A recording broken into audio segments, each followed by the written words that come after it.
Hola a todos, muchísimas gracias por estar ahí otra vez, bienvenidos a Argentina para Armar, y no se puede armar, parece, ni la Argentina ni el mundo si no tenemos ideas nuevas. Hay mucho hoy para hablar de las ideas, todos queremos tener ideas nuevas y casi es necesario para tener nuevas oportunidades, tener ideas nuevas o tener por lo menos una actitud más creativa. ¿Cómo hacemos para lograrlo? ¿Existen fórmulas técnicas, métodos, claves? ¿Cuáles son? ¿Tienen que ver con el relax o tienen que ver, al contrario, con preguntarnos mucho una cosa y trabajar mucho sobre algo? Hay 4 personas muy importantes para mí en esta mesa, porque saben, porque tienen ideas, porque son creativos, porque trabajan cada uno de una manera diferente, pero pueden aportar a que todos podamos tenerlo. Es un mundo de muchos cambios, no voy a decir nada nuevo, parece de perogrullo, pero el sistema educativo no está a la altura de un mundo que cambia todo el tiempo. Por lo tanto, hay algo que todos, los más chicos, los más jóvenes, los de hasta grandes, tienen que estar pendientes y captar de lo que está pasando, porque todo el tiempo está cambiando todo y todos tenemos que estudiar por distintos lugares cómo hacer para tener oportunidades de trabajo, de forma de vida, ideas creativas que nos hagan la vida más feliz y ya que estamos nos hagan, digamos, Milo, ser artistas de nuestro propio destino, ¿no? Sí. O sea, poder realmente seguir la idea propia, la vocación, la inspiración, no sé cómo llamarla con un artista. Bueno, la idea de ser feliz, como dijiste, ya es una meta interesante, un buen punto de partida. Ustedes no necesitan saber quién es Milo Lockett, pero por si acaso sepan que tiene ideas de todo tipo, no solamente cuando hace grandes exposiciones, unos cuadros únicos, muy propios. Es chaqueño y ahí sigue siendo chaqueño, pero además tiene ideas como, por ejemplo, hacer un Garrahan en el Chaco y va y lo hace. O sea que tiene ideas y nos va a, por lo menos, compartir la experiencia sobre cómo es tenerla y llevarla a cabo, porque la idea es esa, ¿no? Tener una idea, tenerse confianza, ir para adelante, ir a la acción, que es lo que nos hace felices. Y hay el científico de la mesa, hay tanto para preguntarle a Diego Golombek, es un grosso, dirían los chicos, porque además sabe comunicarlo. Ustedes saben que es doctor en biología, es director del laboratorio de cronobiología de la Universidad de Quilmes, investigador del CONICET, pero básicamente es un gran divulgador y explica todo en todos los lugares donde prendemos la tele o lo escuchamos o vamos a un seminario, lo explica todo muy bien. Y la pregunta del millón va a ser, antes voy a presentar a los demás, ¿les parece? A Santiago Bilicki, por ejemplo, que acaba de escribir un libro justo que tiene que ver con esto que estamos hablando, que es Pasaje al Futuro, cómo pasamos al futuro.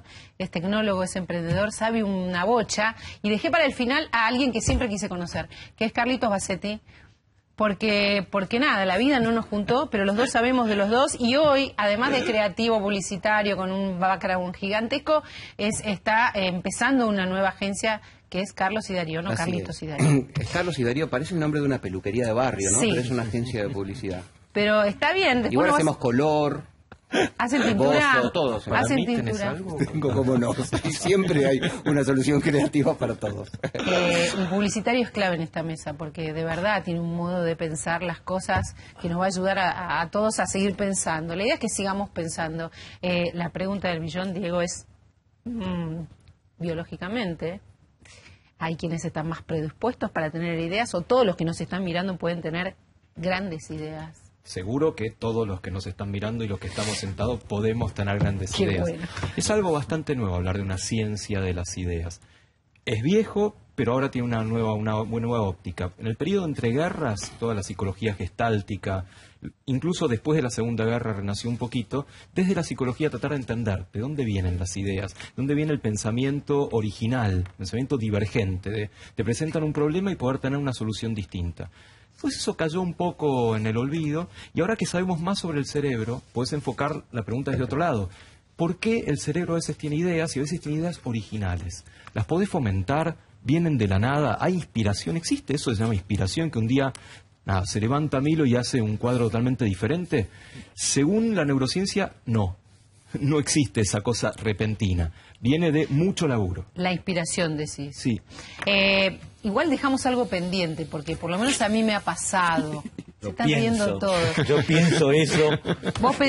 Yo siempre digo que no tengo la inspiración, que no sé lo que es la inspiración. ¿Cómo trabaja Milo? Tuve la suerte de ir a sus talleres y de verlo trabajar. Trabaja, digamos, van y le van poniendo maderas o lo que le pongan y pinta. En algún momento aparece una idea y se desarrolla.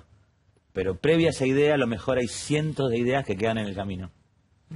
Y es laburo, cantidad de horas ahí. Yo me hago el ejercicio de levantarme y de ir al taller como mi trabajo. Lo tomo así. Que después mi trabajo sea divertido, que me encanta, que me pinto, que me ensucio todo, que me gusta. Me encanta toda esa parte. Pero hay una parte para buscar la obra donde uno tiene que trabajar mucho.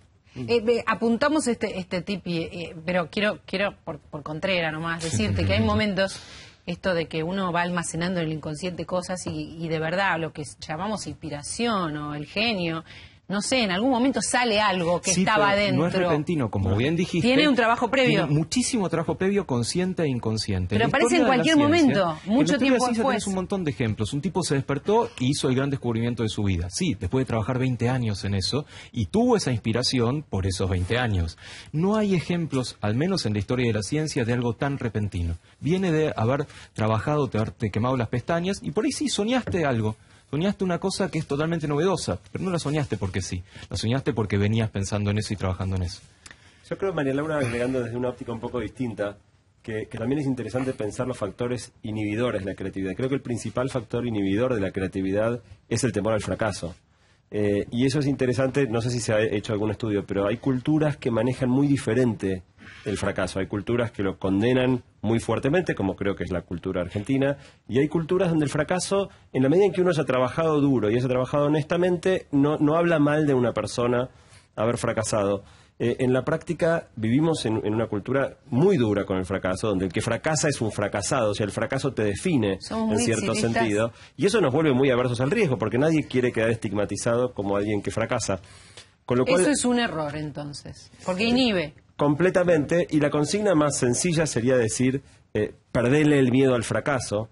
Yo creo que yo creo que la consigna realmente interesante no es perderle el miedo al fracaso, es perderle el rechazo al fracaso. Porque si nosotros dejamos de rechazar el fracaso ajeno, todos podemos juntos dejar de tener miedo. ¿El ja es porque es difícil? Es imposible porque no solo socialmente, o sea, Santi lo está enfocando desde el lado social, que por supuesto la sociedad rechaza el fracaso, los fracasados ahí. Pero también biológicamente. Digamos, uno tiende al éxito como especie, al éxito de que te vaya bien, de que tengas para comer, que si tenés una familia, que tengas como para eso. Biológicamente no poder cumplir con eso no está bueno. Bueno, volviendo a la manera de crear o de ser creativo... A mí, sin embargo, quiero decir algo. Sí. A mí, sin embargo, me tocó fracasar muchas veces. Y me construyo sobre el fracaso. No tengo miedo. Y lo cuento.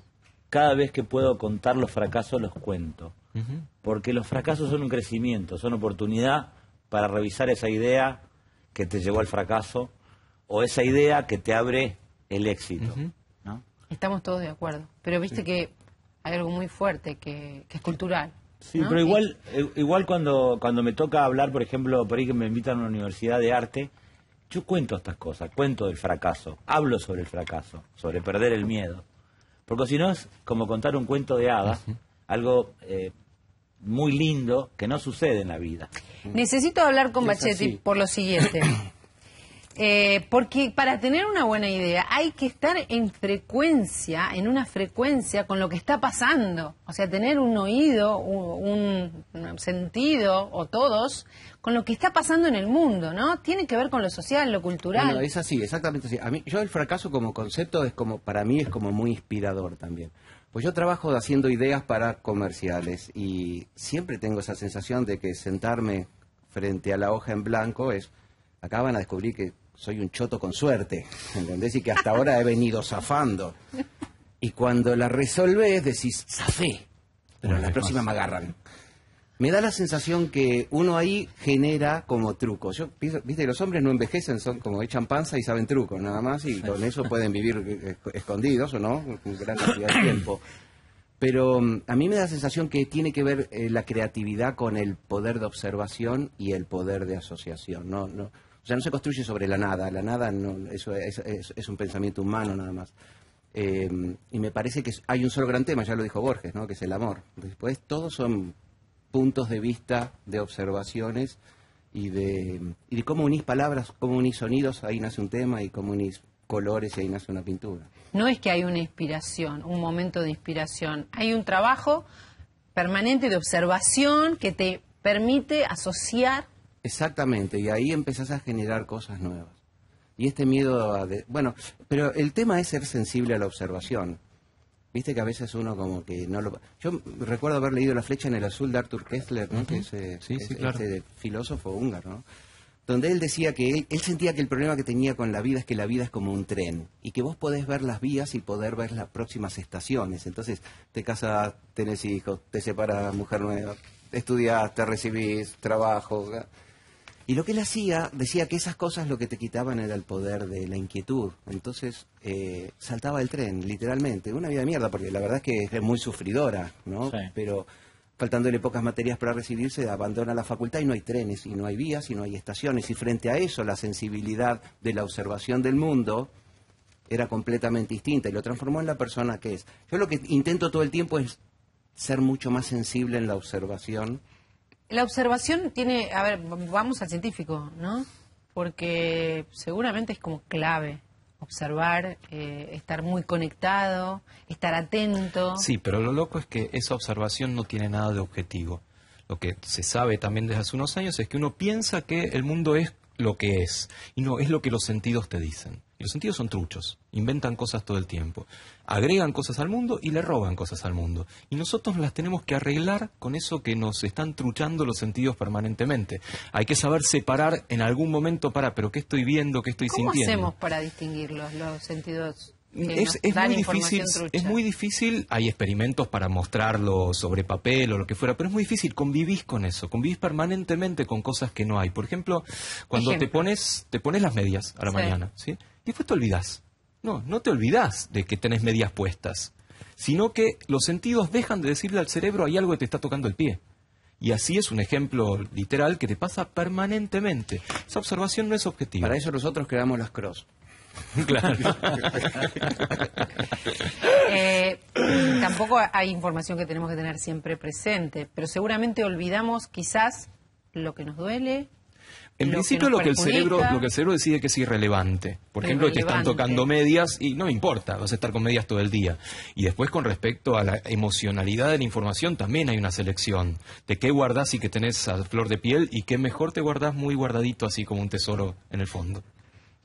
No sé si ustedes sabían, pero el proceso creativo tiene que ver con la dopamina, que es un neurotransmisor, ¿verdad? Muy bien, alumna. Muy bien, sí, efectivamente. Las neuronas charlan químicamente y tienen distintas palabras para charlar. Quiero dopamina. La dopamina es una de estas. Bueno, te puedo hacer una receta que... No, de verdad. No, ¿Cómo se la Todos queremos dopamina. Todos queremos dopamina. La dopamina participa Danos de dopamina. muchos procesos en el cerebro, tanto cognitivos como motores. Por ejemplo, la que tiene que ver con los movimientos finos. Cuando falla, hay enfermedades que tienen que ver con la pérdida del movimiento, como la enfermedad de Parkinson, por ejemplo.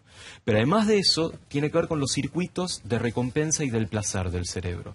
Entonces, cuando haces algo que te causa recompensa, comerte un helado de chocolate, por ejemplo, algo se activa y te dice, está bueno, querés más. Y tampoco somos muy buenos en el límite ahí. Por eso nos cuesta tanto los límites frente a un comportamiento de recompensa. Pero de placer. queremos dopamina para tener ideas, para ser creativos en la vida, no para comer chocolate solamente. Bueno, pero es que el placer también es una búsqueda de ideas. Justamente, vos ¿Cómo podés es? perseguir la creatividad, es algo que te genera placer, es una recompensa, es una zanahoria que está ahí. Llegar a algo que decís, che, hice algo nuevo, hice algo que está bueno. En O sea, ciencia, no como dice Carlos, se van a dar cuenta. No. O sea, por un lado sí, uno siempre sabe que está muy expuesto, pero ponerle en ciencia, el laburo del científico no es descubrir algo que te van a dar el premio Nobel, no existe descubrir algo, son cositas, y esas cositas te dan un placer inmenso. ¿Qué, Santiago? No, yo vuelvo a la mirada un poco más social, ¿no? Creo que el otro factor muy importante es que la creatividad tiene que ver con el cambio. Y vivimos... Hace que sí, el científico, y hacen todos que sí. Gracias. Ay, no, por favor. Gracias. Vivimos en una sociedad que nos expone a un nivel de cambio cada vez más grande. Todos tenemos un poquito esa sensación como de que estamos viviendo nuestra vida en cámara rápida. Mucho. El cambio es lo único que hay constante ahora. Pero a la vez vivimos anclados en un cerebro que se desarrolló en un mundo muchísimo más estático y que en definitiva carga con ciertos sesgos cognitivos, como por ejemplo el miedo a perder. Está bastante estudiado que si vos tenés una oportunidad de ganar 10 o perder 10, te duele más perder 10 que ganar el monto equivalente. De manera que si pensamos en la creatividad, en la búsqueda de una idea creativa como una apuesta que puede salir bien o puede salir mal, y de alguna manera la recompensa es equivalente al castigo, nuestro cerebro básicamente nos está tirando casi siempre para atrás, nos está diciendo no, porque si sale mal nos va a doler mucho más que si sale bien. En este mundo encima, decía antes que cada vez cambia más rápido, nuestra capacidad de absorber cambio se nos va gastando tal vez en las pavadas, ¿no? En la nueva red social, en el WhatsApp, en ir adoptando... Me gusta que les digas pavadas. Sí, claramente. Que es políticamente incorrecto, entonces está muy bien. Son aspectos menores de la vida, pero que a la vez exigen psicológicamente el estar constantemente adoptando hábitos nuevos, y la capacidad de absorber cambio es limitada, de manera que en algún sentido, que el contexto esté cambiando tanto, predispone la creatividad en un sentido, es que al exponerte a cosas nuevas, pero también te genera como un cansancio. Santiago, necesito que antes que esto termine, vos nos des ideas, o sea, porque la descripción es perfecta, pero aterra. Nos tira para atrás el cerebro, nos cuida, o sea, si hay que preferimos no perder que ganar, lo mismo, aunque quedemos empatados. Hay que salir de esa dinámica. Me gusta Milo porque seguramente al pintar, en algún momento la dopamina aparece y aparece mucho placer, ¿no? Yo te he visto muy feliz. Yo soy muy feliz. Yo percibo todos los días, trato de ser feliz. Antes me costaba decirlo, porque genera como esa cosa de envidia en el otro, porque... Sí, que lo dice en Brasil. Claro. Pero yo trato todos los días, yo busco la felicidad. ¿Y en qué momento lo encontrás? ¿En qué momento encontrás el estímulo? En distintos lugares los encuentro, pero hablando de la pintura, sí. La pintura es un lugar que en algún momento del día yo encuentro la felicidad cuando abro una puerta y aparece una idea nueva o aparece un gesto o algo, o un cuadro que es distinto a los 3, 4 o 5 cuadros que pintaste ese día, y vos decís, bueno, acá hay un camino, ¿no? Y eso me da como mucha satisfacción. Para, sí. 3, 4, 5 que pintaste ese día. Sí. Sí, pinto más cuadros. ¿Por día? Por día. Epa. No puede parar, Milo. Sí, yo pinto muchísima obra, trabajo con ayudantes, trabajo en mi casa, me gusta mucho, trabajo a cualquier hora, soy muy desordenado, me gusta saltar del tren, no me quedaría por las vías y viendo mi futuro que va a ser ese. Prefiero correr riesgo y prefiero perder 10 antes que ganar 10. Y todos van a tener un cuadro de Milo alguna vez en su vida, porque seguro. La producción que tiene es gigantesca y porque además son accesibles. Pero mientras Yo tengo uno. Yo tengo 3. ¿Vos tenés también? Tengo uno, ¿Y quién no puede tenerlo? Pero pensaba en algo que dijo Santiago que es re interesante. Lo escribió, no lo dijo, pero yo lo sé. Que es la interacción grupal también la que provoca la creatividad. Completamente. La creación en general es un hecho individual para algunos y un hecho colectivo para otros. Y probablemente cuando se da la creatividad colectiva es por ahí lo más satisfactorio de todo, ¿no? En esta fertilidad que se da en el intercambio de diferentes mentes. ¿En tu caso es así? ¿En los grupos de creativos? Sí, puede funcionar así, puede funcionar de manera individual. Por lo menos cuando es grupal es más divertido. Y es loco que los creativos siempre trabajan de a dos. Bueno, pero eso es una creo que es la única que hemos profesión roto. que se ejerce de a dos. Sí, pero antes en realidad yo creo que se inventó la dupla para trabajar menos, ¿no? Que no está mal, digo. Pero luego se empezó a ampliar, ahora nosotros trabajamos de a 6. Y en esa dinámica de 6... Trabajás mucho menos. Mucho menos. No, en esa dinámica de 6 hay cosas buenas. Menos, sí, desde ya. Pero, por ejemplo, con respecto a lo que él decía de las redes y de la exposición y esa pavada de las redes, a mí lo que me da la sensación es que no dejan de ser medios. Y entonces es como un gran momento para las ideas. Porque, en definitiva, Milo, mucho tiempo atrás, si pintaba, su posibilidad de expandir la obra era inferior a la que tiene hoy. Y cuando uno ve cómo suceden las ideas, empieza a preguntarse cosas porque... Cuando un video, por ejemplo, realizado por cualquier persona, lo cuelgan en YouTube y tiene 100 millones de views, uno imagina que por el suceso de la cantidad de gente que lo ve es un éxito y capaz es una porquería. No tiene lógica ahora los views o la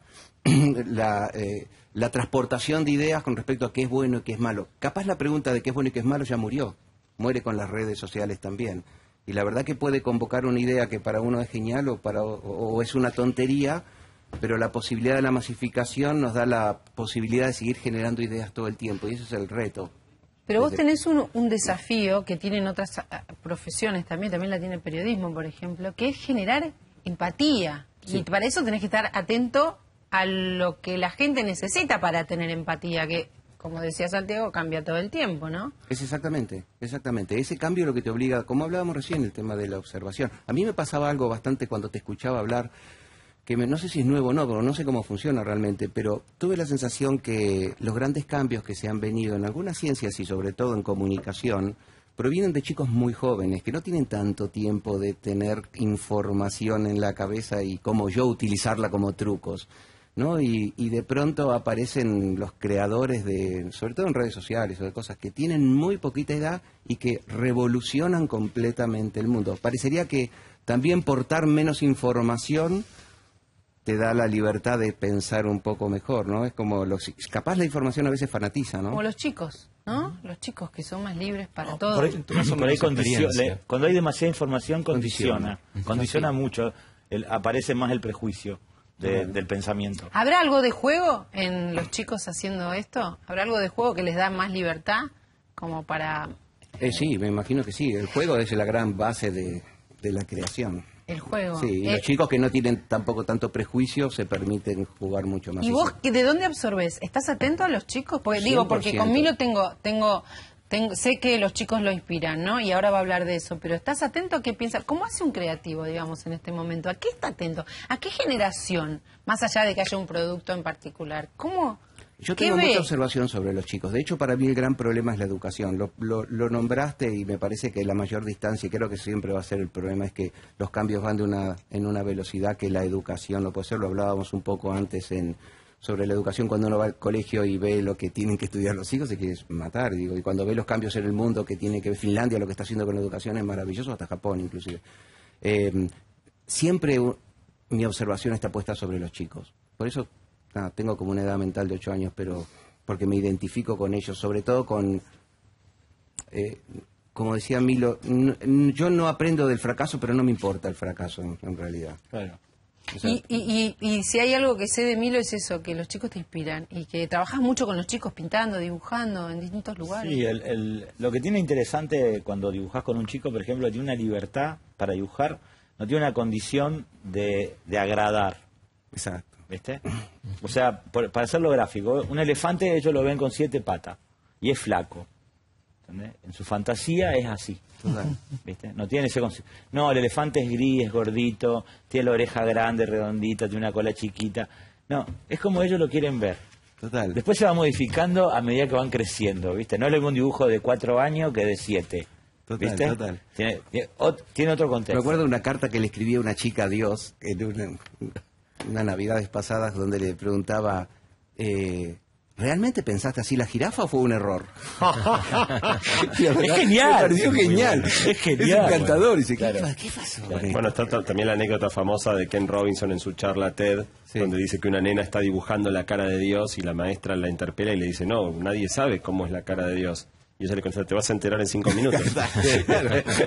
y esa libertad posiblemente permita estar en empatía con lo que está pasando y permita generar muchas ideas y nuevas ideas. Seguro, los chicos son los científicos por excelencia porque permanentemente se hacen preguntas. O sea que si queremos ideas los tenemos que ver y escuchar. Y aprender de su curiosidad. Claro. Curiosidad permanente. ¿Y por qué desaparece la curiosidad después? Posiblemente por la educación formal. La educación formal como que te encorseta un poco las preguntas hacia donde tiene que ir. Las que están afuera y que se queden afuera. Claro. Y la verdad que no es eso, tendría a ser todo lo contrario, pero no tenemos un sistema de junte las dos cosas. Y también hay como mucho prejuicio de tener curiosidad, ¿no? No, esa cosa de ignorar algo, por ejemplo... Por supuesto, la gente, ignorante. El contestar no sé para un maestro es un pecado. Claro. Para un chico también en algún aspecto. ¿No? O para los adultos, demostrar que no saben un tema, es como prefieren callarse antes que opinar o antes que decir no sé. Y el no sé es maravilloso. El no sé es el motor de la observación del mundo. No sé no es cerrar una puerta, es no sé, vamos a buscar, vamos a hacer preguntas juntos. Ahora, y ahí tiene que estar la creatividad. Sí, yendo al tema de la educación formal que mencionabas vos y Carlos también, en definitiva, la evaluación es el momento donde la educación castiga o premia, ¿no? Y la mayoría de las evaluaciones tienen que ver... Lo peor que podés hacer en un examen es decir no sé. El no sé recibe el peor castigo. A la vez, la mayoría de los exámenes todavía hoy apuntan a la repetición memorizada de datos, idealmente con palabras propias, pero de la manera más fidedigna posible a un supuesto ideal que implica repetir de manera perfecta lo que estudiaste. Ese mecanismo de evaluación, por un lado, está completamente reñido con las habilidades que hacen falta en el mundo de hoy, que no tienen que ver con utilizar la memoria, porque en una época, digo, si vos querías saber cuál era el río que cruza la capital de Bulgaria, tenías que ir a una biblioteca, al edificio biblioteca, buscar un libro. Hoy en día ese dato lo conseguís en 15 segundos, con lo cual la memoria deja de ser un valor tan importante. El valor pasa a estar en la articulación. Yo el año pasado la electricidad. ¿Cómo? En la electricidad pasa a estar. No. O en la frecuencia, o en el 3G, o en el 4G. El año pasado escribí un artículo donde decía que en vez de que porque hoy hay muchos docentes preocupados por prevenir la copia, con esto de que es muy fácil hacer copiar y pegar y tomar datos de todos lados, hay estas softwares que son para detectar si en un examen se usó texto, y yo lo que proponía era ir exactamente al extremo contrario. Volvamos la copia obligatoria. Ni siquiera, hay que proponerla, hay que volverla obligatoria. Yo fijaría 3 reglas para tomar exámenes. La primera regla es que hay que usar por lo menos material de 3 fuentes distintas. La segunda regla es que hay que dar crédito y decir de dónde sacaste cada cosa, porque no se trata de apropiarte del trabajo ajeno. Y la tercera es que articulando estas 3 fuentes diferentes tenés que generar un discurso que sea coherente, que no tenga repeticiones, que en definitiva lleve algún grado de impronta propia. Un chico que puede hacer esto, encontrar diferentes fuentes, validar que las fuentes sean confiables, darle crédito a esas fuentes y en base a eso articular un discurso propio, para mí está 100 veces mejor preparado para el mundo que viene que un chico que pueda repetir de memoria todos los ríos de Europa. Mientras tanto, estamos los adultos que también necesitamos ideas y Diego dijo algo por ahí, el no sé, ¿no? Y pensaba, ¿cuánta gente creyendo que sabe no va a tener jamás una idea? Porque tiene respuesta para todo. El no sé permite tener ideas, ¿no? Sí, a ver si lo explicamos mejor, no, vos sabés. El no sé es una puerta, el no sé de esta mirada, el no sé y andate a jugar no sirve para nada. No. Sí, pero el no sé como puerta de vamos a buscar, vamos a experimentar, vamos a mirar de otra manera, de otra manera es maravilloso, pero está bastante castigado. Como decía Santi, en un examen, pero también el maestro jamás te va a decir no sé. No, ¿cómo le voy a decir a un alumno no sé? Por Pero acá, favor. los adultos.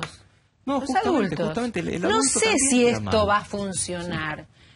Tengo que Sí. buscarlo. Bueno, ¿no? pero hay una cosa que a mí me interesa mucho que tiene que ver con el pedido caprichoso. Yo creo que el capricho genera como mucha creatividad. Por ejemplo, César Pelli decía que cuando a él lo llaman para que haga el Museo de Japón en una plaza donde estaba alrededor de 2 edificios muy clásicos, bajitos, espejados, pero que no modificara mucho el contexto de la plaza, porque era una plaza muy tradicional, es un pedido caprichoso. Vos me decís que yo te haga un museo y que no te modifique el contexto, pero él lo que explicó es que tuvo que pensar mucho y lo resolvió haciendo un museo hacia abajo. Hoy está considerado el mejor museo para ver arte, porque es escalonado y porque las luces, y está todo vidriado, las luces de los edificios permiten iluminar la obra de determinada manera, etcétera, etcétera. Entonces, la verdad que el capricho, y sobre todo cuando lo probás con tus chicos, ¿no? Cuando le pedís el algo... capricho puede tener otros sinónimos que quizás se entiende mejor. Los límites, ¿no? Claro, Cuando te exactamente. encargan algo. Me Exactamente. pasa a mí, incluso en este trabajo. Bueno, un programa de este tipo, Claro, ¿no? exactamente. Tenés un marco, y como él tiene un cuadrado de madera para pintar, y ahí tenés un límite. Exactamente, el capricho es eso, es como romper el molde ese y tratar de ver qué sale de eso. Eso es como forzar todo el tiempo la creatividad. El tema es cuando te estandarizás, es decir, el cuadrado, ¿no? O sea que no es un proceso muy misterioso tener ideas para vivir feliz, para tener oportunidades, para tener nuestro propio emprendimiento, para lo que fuere, digamos. No es un misterio. No, el para está muy claro. El cómo sí es misterioso. Cómo después de todo ese trabajo, de todos esos miles de horas que te pasaste, te aparece la idea, es misterioso y está bueno. Pero decir, es aparece, misterioso. quiero decir. Aparece, sí. Hay maneras, Sí. para no decir técnicas, hay maneras, como decían Milo, Carlos, todos. Trabajo, observación, asociación. Hay modos de estar abierto. Yo sigo discutiendo con mis pares en el arte el tema de la inspiración y de cómo aparece una idea, ¿entendés? Y yo estoy convencido que es de esa forma, ¿entendés? Que trabajando, que no hay, yo no creo en la inspiración, nunca creí en la inspiración porque nunca la tuve. O sea, aparece una idea después de muchas horas de trabajo, muchos días. Hay una cosa con vos que me parece interesante. Viste que no se muestra el proceso de creación. Es decir, uno escucha el último disco de y ya está el disco hecho, pero el momento en que está pensando, en el momento en que estás pintando, en el momento que cambias cosas, el momento de la creación parecería como pornográfico, ¿viste? Es como no es algo que se muestra. Y a la vez cuando alguien se puede sentar a verte pintar o alguien se puede sentar a escuchar cómo empieza. Mi último taller está a la calle. Sí, sí. Es un local a la calle. Por eso sos el ejemplo de lo contrario. Eso, claro, y si no te vemos en algún y pasan cosas televisión. fascinantes con eso, porque entra la gente y entra gente que nunca pintó y entra gente del barrio que yo puse un cartel que dice sea feliz, anímese a pintar, un ploteado en la vidriera. Entonces la gente, ¿cómo esto? Entro y agarro un pincel y pinto acá un rato. Y muchas veces lo hago como ejercicio. Sí, le digo, ahí tiene pintura. Y hay muchos que se enganchan, se pintan un pedazo de papel y se lo llevan. ¿Entendés? Nilo, Y es parte del juego de la creatividad. ¿Cuál es la polémica con los otros artistas en relación a esto que vos haces? Que por ahí a lo mejor... Digamos, ellos, ¿qué es lo que sostienen? Que viene una inspiración y cae... Y hay artistas que sostienen que tienen la inspiración o que tienen que decir una cosa cada 2 años. Yo escuché muchas versiones. La verdad que es muy complejo. Ajá. Pero no quiero decir que esté mal. Es un pensamiento de ellos y lo respeto. Como respeto cualquier otro pensamiento. Pero a mí me parece que funciona de otra manera. ¿Cuáles serán las grandes ideas que nos van a modificar a todos en los próximos años, ¿no? Porque hay grandes ideas, seguramente son procesos colectivos y aparecen en las cabezas de uno, pero están circulando en el mundo, ¿no? Mira, hay un ejemplo que a mí me gusta mucho para mostrar que una idea no hace falta que sea demasiado grande para modificar la realidad mucho. Yo la menciono en el libro, que es, seguramente escucharon todos hablar últimamente de la idea de hacer autos autónomos, autos capaces de manejarse sin necesidad de que uno conduzca. Bueno, esta que no parece una idea muy digo, técnicamente puede ser complicado de resolver, pero no es nada de decir, wow, ¿cómo se te ocurre esto? Ahora, cuando uno empieza a hilar más fino, dentro de esa idea empiezan a aparecer montones de facetas por ahí no tan previsibles que son muy inquietantes. En el libro yo cito el ejemplo de un auto que va por un camino de cornisa, ¿no? Por una montaña, de un lado está la montaña y del otro lado el precipicio. Un conductor humano va manejando y de repente estalla un neumático. Instintivamente, en una fracción mínima de segundo, ni siquiera hay tiempo para tomar una decisión, cualquier humano va a intentar volantear hacia adentro para ir hacia la montaña y evitar el precipicio. Un auto autónomo, aún en una fracción tan chica de tiempo, tiene la posibilidad de tomar una decisión. No solo tiene la posibilidad de tomar una decisión, tiene más información. Puede saber, por ejemplo, que de frente viene un ómnibus escolar repleto de chicos. Y que si el auto ejecuta una maniobra de ir hacia adentro, ocasiona un choque frontal con el ómnibus, tiene cierta probabilidad de salvar la vida del conductor, pero probablemente mata a unos cuantos chicos en el proceso, mientras que si dobla hacia el precipicio, mata con certeza al conductor, pero salva a 10 chicos. Y la pregunta es, ¿qué tiene que hacer el auto? ¿Tiene que sacrificar la vida del conductor para salvar a otras? ¿O tiene que cuidar al conductor a costa de matar a otras personas? Lo interesante de ese dilema es que, digamos, va a suceder. En el momento que vos hagas un auto autónomo, le tenés que dar la capacidad de resolver conflictos que en el fondo son éticos. Le tenés que dar una ética al auto. Y esa decisión no la toma en el fondo el auto, la toma quien programa el auto. Y después empiezan los dilemas sociales, ¿no? Vos te subirías a un auto donde sabés que salvar tu propia vida no es su primera prioridad y que si tiene que matarte, te mata en pos de salvar otras vidas. ¿Ese es el mundo que se viene? Ese es el mundo que se viene en un ejemplo que para mí dentro de todo es bastante pequeño. Si querés te abro una faceta más, que es que 3% de la población... Da miedito. Sí, estamos acá con Milo. Bueno, pero esto es algo a 5 o 10 años, no a 50 ni a 500. Vamos a tener que resolver, al momento que le demos capacidad de conducirse a los autos, qué valores les vamos a proporcionar y qué criterios les vamos a dar para tomar decisiones. ¿Y quién va a poner esos valores y cuáles criterios van a ser? Completamente, y lo más preocupante es que cuando vos lees todo lo que se publica en los diarios cotidianos sobre los autos autónomos, nadie está discutiendo esos aspectos de la tecnología. Nadie que para mí son los más interesantes. Completamente. El FBI ahora está tratando de parar eso, me subo a ese ejemplo, porque entienden que los francotiradores pueden ir por las calles con autos autónomos que no necesitan ser manejados y disparar con mayor facilidad. Por lo tanto, el auto está pensando si te salva la vida o salva a 10 personas, mientras que el FBI está pensando el hijo de puta los usos, que le va a estar totalmente. disparando. Y si querés te agrego una lista más, que es que 3% de la población trabaja profesionalmente conduciendo. Taxis, colectivos, ómnibus, y camiones. De manera que este cambio, que por ahí para 97% de la población puede ser muy beneficioso, porque el manejo cotidiano es estresante, porque hay una alta tasa de mortalidad por accidentes de tránsito, por la mala conducción humana. O sea, a 97% claramente nos beneficia, pero a 3% le cambia la vida de manera bastante negativa. Pero eso es lo que la sociedad que viene, ¿no? La sociedad del conocimiento y la innovación, de las nuevas ideas. Sí, pasa, es muy difícil ser contemporáneo de uno mismo y saber qué está pasando. Santi hace ese ejercicio de poder imaginarse de acá a nada, 5 o 10 años. Y que está viniendo, pero es difícil. Vos mirás 10 años para atrás y los cambios que ha habido son increíbles. Y algunos cambios son mínimos. ¿Cuántos milenios tuvimos de ruedas por un lado y valijas por otro, hasta que alguien la juntó para hacer una valija con ruedas y cambió el mundo? Así que la creatividad mínima también te pasa y no te das cuenta y de pronto la adoptás. ¿Tiene que ver con la disrupción de lo cotidiano? ¿Esa creatividad? A veces es con la O al revés, asociación de cosas que no estaban asociadas. Se suele antes. decir que la creatividad tiene que ver con la disrupción, pero lo que están diciendo todos ustedes es eso, asociar, ¿no? Sí, cosas que Juntar. aparentemente no estaban juntas, hasta que a alguien se le ocurre, mira, juntamos esto y mira lo que dio. Muy difícil estar también en tu trabajo cuando aparecen todas estas cosas nuevas. Sí, es muy difícil, pero cuando uno tiene más para perder que para ganar, se pone más sexy la cosa. Así que es un gran momento para mí. Eso es para vos. Es un gran momento exactamente, para empezar una agencia de nuevo, ¿viste? Es un gran momento, porque nada del pasado te va a garantizar, sobre todo con estos cambios. Ya la otra vez leí un mail que era muy interesante que decía, yo tengo 50 años, y decía, soy la última generación que adoró a papá, que hacía lo que papá decía, que comíamos lo que papá quería, que se miraba la tele que papá quería ver. Y soy la primera generación... Y que estudiaba lo que papá lo que creía papá que me iba a dar proponía, trabajo. exactamente. Sí. Y soy la primera generación que adora a mis hijos, ¿entendés? Y que miro la tele con lo que ellos quieren ver y se come lo que yo quiero y nos vamos de vacaciones donde ellos quieren. Ese cambio pasó en una generación, es lo que él dice, lo que lleva miles de años en nuestra cosa. Nosotros estamos absorbiéndola todo el tiempo desde acá.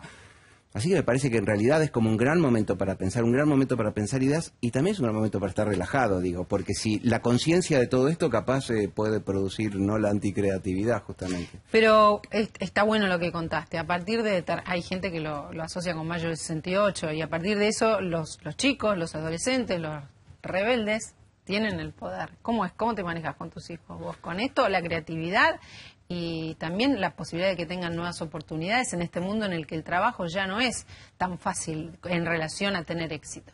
En realidad, bueno, mi relación con mis hijos es, sé que ellos tienen razón, es decir, ¿viste? No es ¿Se que, la das? ¿viste? Sí, ¿viste? No es, yo siempre les digo, ¿viste? Hagan lo que les digo, no lo que yo hice, ¿viste? Porque en realidad yo he hecho cagadas, pero sé.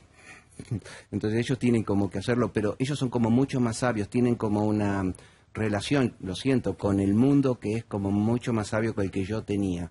Me parece que mi generación era como un poco, estaba como un poco más distraída. ¿De qué está hablando, Diego? Porque vos asentís, pero yo no sé de qué está hablando, no entiendo bien. Me Exactamente de los parece hijos. lindo, pero no No. entiendo de qué estábamos distraídos, porque ellos tienen razón. En cierta forma, me parece el mundo se ha desideologizado. Eso tiene cosas buenas y cosas muy malas, obviamente. No sé qué va a pasar con la generación de nuestros hijos en ese sentido. Si va a ser mucho más pragmática, si va a tomar estos cambios como algo natural.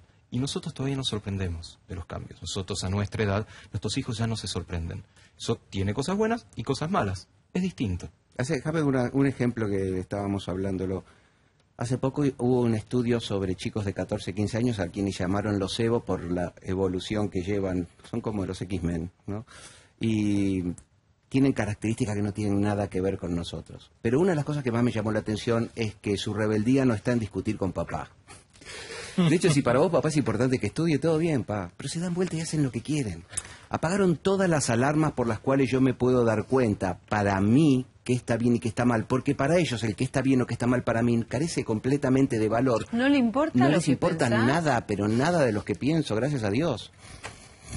Nada. Entonces, deciden decirme, tranquilo, pa, no voy a tomar más. Y se dan vuelta y toman. O sea, lo que han hecho es ser complacientes y hacer como su vida. Digo, ese fue el cambio más importante en un estudio de casi 5.000 casos en Latinoamérica de chicos de 15, 16. Y en general no hay 17 años. de parte de los padres este relax que vos tenés, ¿no? Lamentablemente. porque es muy fuerte que a un hijo... Lamentablemente, no- porque la verdad mía no te preste realmente hoy atención. no aplica tanto a esta realidad. Eso es lo que me pasa.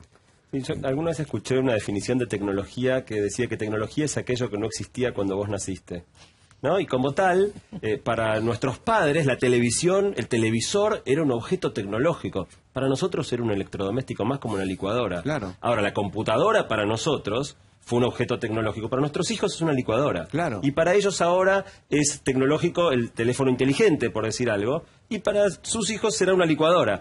En definitiva, la familiaridad que vas desarrollando con las cosas de tu época te brindan un saber que tiene que ver con esto que vos decías, de ellos saben cosas que nosotros no sabemos, porque manejan con naturalidad cosas que para nosotros todavía Son son... raras. Mirá nuestro control remoto. El control remoto de mi televisión es así. Y tengo todas las opciones para utilizar como quiero. Y ellos tienen una rueda en el iPad.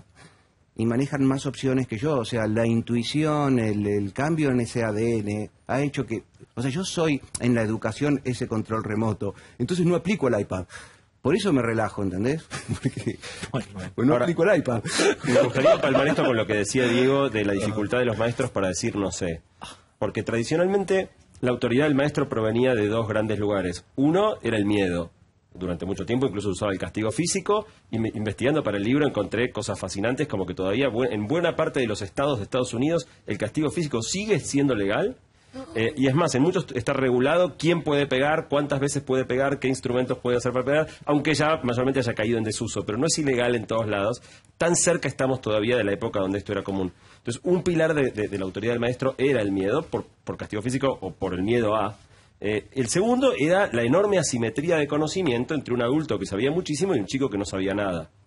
Hoy, con este mundo que cambia tan rápido, donde los chicos desarrollan familiaridad con cosas que los adultos no tenemos, en muchos sentidos esa asimetría está no solo rota, está invertida.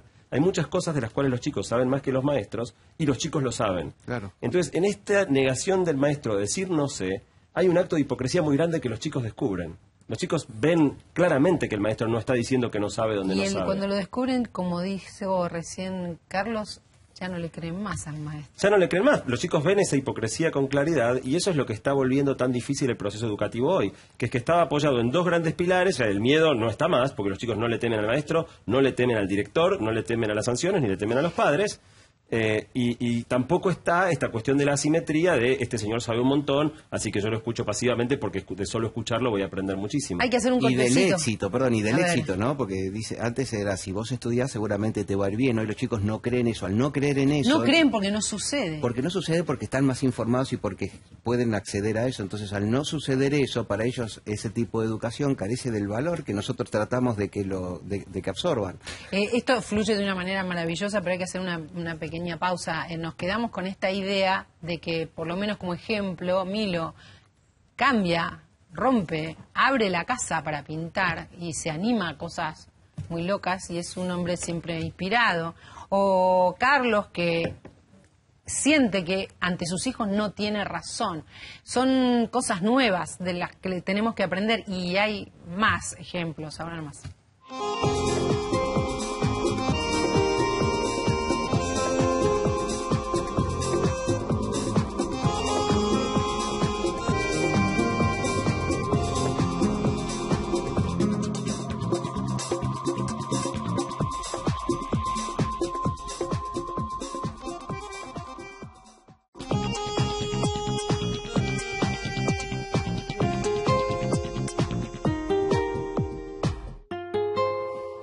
Tanto para hablar sobre lo que se viene que no va a entrar. Pero lo más importante, o por lo menos lo que queremos transmitir en este rato, es que hay modos, tips, decíamos con Diego Golombek, para transmitir y generar espacios internos o externos para tener ideas, para ser más creativos, en general y en particular, ¿no?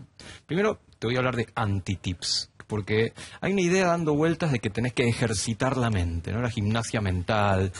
Y está bastante comprobado que te la puedes pasar bomba, te puedes divertir, pero no sirve. ¿Tipo el sudoku? Si haces un montón de crucigramas, un montón de sudocos, vas a ser un excelente crucigramólogo y un flor de sudocólogo. Pero no se va a extrapolar a otras cosas de tu vida. No vas a ser más creativo por ser un capo en las ¿Pero palabras si estudio cruzadas. chino? A ver, seguramente vas a ejercitar ciertas áreas cognitivas que te van a venir bárbaro. No quiere decir que te vaya bien en otra cosa.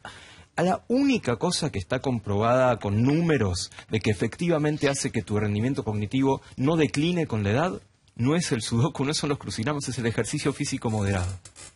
No. Ejercicio físico moderado, y en este caso, haz lo que yo digo, no lo sé, yo hago, pero si vos caminás, corres un poquito, si te mantienes activo, tu rendimiento cognitivo decae mucho menos con la edad que si sos mucho más sedentario. La actividad física al final es todo. Y parece es que muy sí. deprimente. Cuando uno lo que quiere es leer libros, ir a exposiciones, cantar, no, qué sé yo. no, otras eso cosas. la vas a pasar bárbaro, pero eso no necesariamente va a ayudar a que seas más creativo o que tu rendimiento siga andando bien. Momento, entonces anotamos lo que siempre anotamos en este programa, que es la actividad física, para en cualquier tema, ¿vos sabés? La actividad física parece Actividad que física ayuda moderada al cerebro. ayuda sobre todo con la edad. Y ahora los tips, porque el antitips me diste todo, Bueno. pero además de este tip. Los ejemplos históricos son de esto, de muchísimo laburo y después darte el tiempo. ¿Sí? Después darte el tiempo para ese sueño, para estar en la ducha, como dice Sebastián, darte el tiempo para tomarte unas vacaciones fuera, pero después de haber trabajado como bestia. Y es posible que en ese momento se te cambien los filtros, se te cambie el aire, por así decirlo, y aparezcan cosas que asociaste sin darte cuenta. Si vos a veces seguís laburando y no te das ese momento de parar, por ahí tampoco es tan productivo. No sirve no laburar ni laburar todo el tiempo. Por eso esos ratitos efectivamente te permiten asociar. Porque ¿Esos ratitos de qué? ¿De estar, por ejemplo, en un colectivo? De romper con lo que no estabas estar haciendo. manejando, de estar de vacaciones. ¿De qué ratitos hablas? Romper lo que estabas haciendo. Lo que estabas haciendo puede ser... ¿Un rato? ¿Días? No, con un rato te alcanza. Después de haber estado todo ese día laburando muchas horas por día, después te vas a comer con tus amigos, después te vas a caminar, te vas a otra cosa y puede ser que la idea aparezca en ese momento. A él le pasa, me parece. Me colgué. Y claro, Está eso. teniendo ideas. Eso. Escuchame, por ejemplo, A él le pasa eso. Por ejemplo, Zafo elegantemente. me pasa esto, yo estoy pintando y de golpe paro y voy al bar, ¿no? Y vuelvo otra vez. De eso ¿Qué se haces trata. en el bar? De eso ¿Qué estamos haces en el hablando, bar? exactamente. Hago mucho Pinto. café con mis amigos. Los amigos van del pasando, barrio. que van pasando y por ahí, en vez de quedarme a tomar el café adentro del taller, como me quedo muchas veces, salgo y me cruzo. Ese momentito Esa es el que acción, por ahí volvés claro, y estás distinto. Y limpiaste la cabeza, hablaste de cualquier cosa. Pero seguramente seguís con el mismo cuadro, seguís con Sí. lo que venís trabajando Venís durante como- todos venís esos como, días. Como renovado. como renovado y fue un instante, ¿Cuánto es el instante? media hora, 40 minutos. Claro. Sí. Yo creo que algo muy, muy interesante, desde que yo me dedico a investigar un poco esto del cambio tecnológico, me pasa mucho gente que me pregunta qué va a pasar en el futuro, ¿no? Y como si yo supiera, o sea, me da mucha gracia la pregunta porque por supuesto no sé, pero sobre todo me da gracia la pregunta porque en el fondo refleja la creencia de la mayoría de la gente de que el futuro de algún modo está escrito y de que alguien puede saber cómo va a ser. Para mí, una de las claves es darse cuenta que nosotros somos realmente artífices del futuro y que el futuro que vaya ocurriendo es producto de la construcción que vamos haciendo todos los días con las decisiones que tomamos. Todos juntos. Todos de a poquito, cada uno en su justa medida, mucho efecto de las decisiones individuales sobre el futuro individual, un poco menos sobre el futuro de la humanidad, pero en definitiva yo creo que si tuviera que dar un tip es esto: démonos cuenta de que realmente todo es plástico, todo puede cambiar, todo puede ser modificado y que tenemos la construcción del futuro en nuestras manos más que sentir que estamos predestinados a algo en particular. La única forma de predecir el futuro es es construirlo, inventarlo. exactamente. Vamos a compartir los auspicios de Argentina para el Mar. Nuestro compromiso no tiene límites. Grupo Oslo. Vení, jugá, divertite. Aquí todos los días son especiales. En los casinos de la provincia de Córdoba, la diversión está asegurada.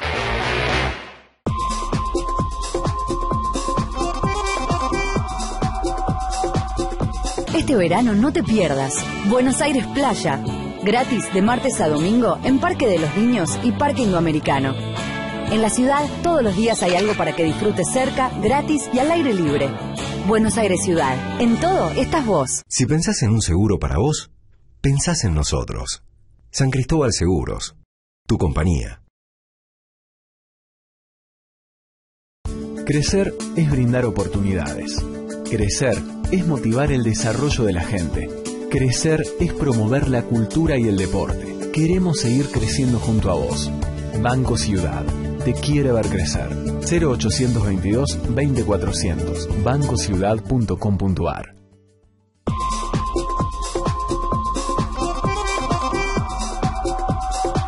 Vení Turquía, de la mano de Abreu, el operador número 1 de Europa.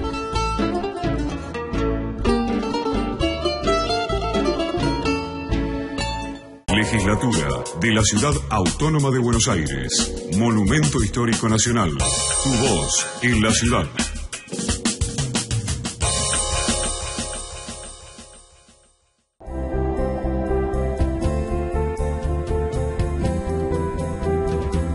Criadores, para los que más saben de perros.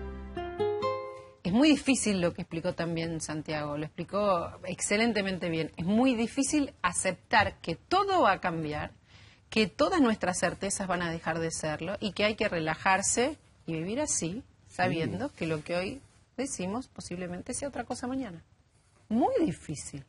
Pero genial, pero también es genial, Explícanos.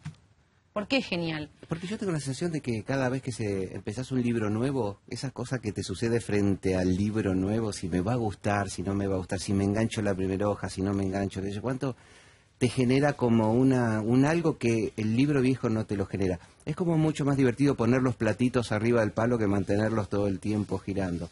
En ese sentido me parece que funciona la creatividad. Es como el templo de la generación, no del mantenimiento.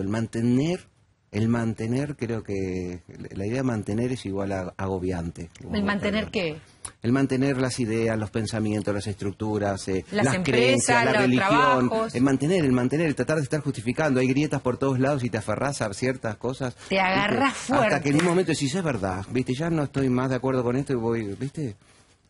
Pero es difícil también, pero cuando lo lográs hacer y te podés sacar todo eso de encima, yo encuentro como mucho placer ahí también. Soltar. Saber soltar. Hay muchos temas que quedaron pendientes hoy, muchos. El mundo del futuro por Santiago, que es maravilloso y que sabe más de lo que dijo. Y de Diego Golombek ni hablar, porque además escribió un libro fuerte, Las neuronas de Dios, una neurociencia de la religión, la espiritualidad y la luz al final del túnel. Un científico escribiendo sobre Dios y sobre creer y crear, muy fuerte. Para otro programa, mucho quedó pendiente y mucho quedó abierto. Queda muy claro que para tener ideas y hacer la vida mejor y más feliz y también nuestro trabajo más feliz hay que relajarse, trabajar, pero también relajarse y aceptar los cambios. Este programa se puede volver a ver en tn.com.ar, también más tarde, y estas son las frases más importantes que se dijeron.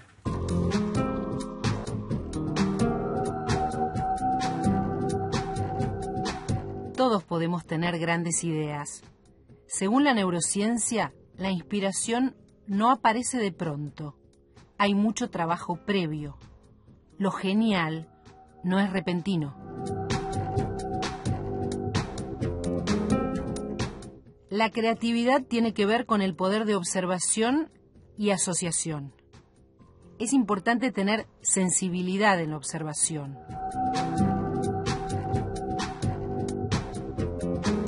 Hay que trabajar mucho y después cortar, tomarse un tiempo.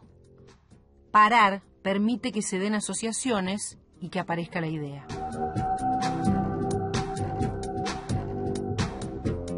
Aunque esté de moda, hacer crucigramas no sirve para ejercitar la mente. Lo único que asegura que el rendimiento cognitivo no envejezca es la actividad física.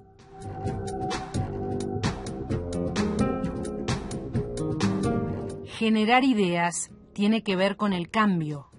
Nuestro cerebro es arcaico, nos limita porque tiene miedo a perder, a fracasar. Los grandes cambios vienen de los chicos, que no tienen tanta información y no se sienten condicionados. Están más atentos y desafían las alarmas que les ponen los padres. Me gusta correr riesgos. Fracasar sirve para revisar y es importante trabajar sobre el fracaso. La idea de ser feliz es una meta interesante.